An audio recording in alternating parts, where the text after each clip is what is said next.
Dimanche, l'entretien vise 2024 ce soir. Denis Leroy a rencontré Anne Cordier, présidente du comité régional olympique et sportif, le CROSS des Pays de la Loire. 415 territoires, 415 communes en France sont agréées pour accueillir des athlètes internationaux en préparation pour les Jeux de Paris. La liste a été publiée cette semaine.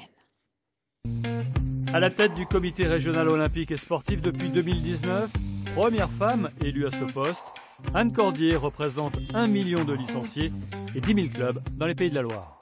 Anne Cordier, les Jeux olympiques, ce sera à Paris en 2024, mais dès maintenant, dès 2020, les régions se préparent, mais sous quelle forme? Nous sommes très heureux qu'en Pays de la Loire, 44 sites aient été préfléchés pour accueillir des délégations étrangères bien avant 2024, dans ces temps de préparation, de formation, d'entraînement des athlètes. Qui postule?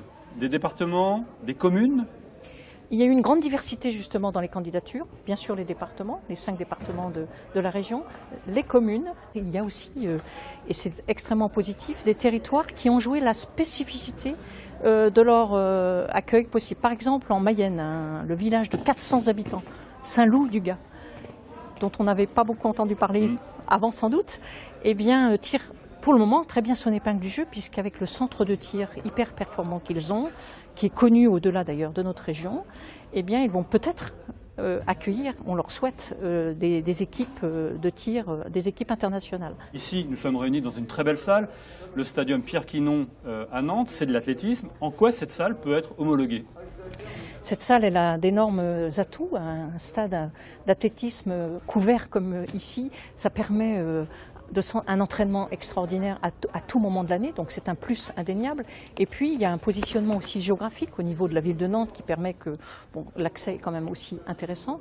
Et puis aussi une valeur ajoutée que je noterai, c'est la proximité de l'université de STAPS, qui forme donc les futurs éducateurs sportifs et professeurs d'éducation physique dans les écoles. Quels sont les points forts des Pays de la Loire? Moi je pense à la façade maritime, je pense à l'équitation, à Saumur. Tout ça, ce sont des cartes spécifiques aux Pays de la Loire? Il y a certes en Maine-et-Loire, à Saumur et au Lion-d'Angers, mais il y a aussi des équipements d'une très grande qualité dans la Sarthe, des équipements aussi au niveau hippisme en Vendée.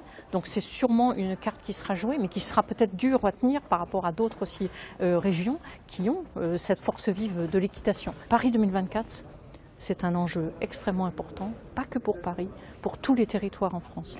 Et je souhaite ardemment que, par exemple, ici à Nantes, le stade de la Beaujoire, qui va être mis en avant pour la Coupe du Monde de rugby en 2023, puisse être aussi retenu prochainement, je l'espère, par le COJO comme lieu de match pour Paris 2024. Ce serait extraordinaire pour les enfants, pour les jeunes de notre territoire. Merci Anne Cordier. Donc rendez-vous pour ces Jeux Olympiques de 2024 dès 2021-2022 dans les Pays de la Loire. C'était l'entretien du dimanche. Quelques résultats.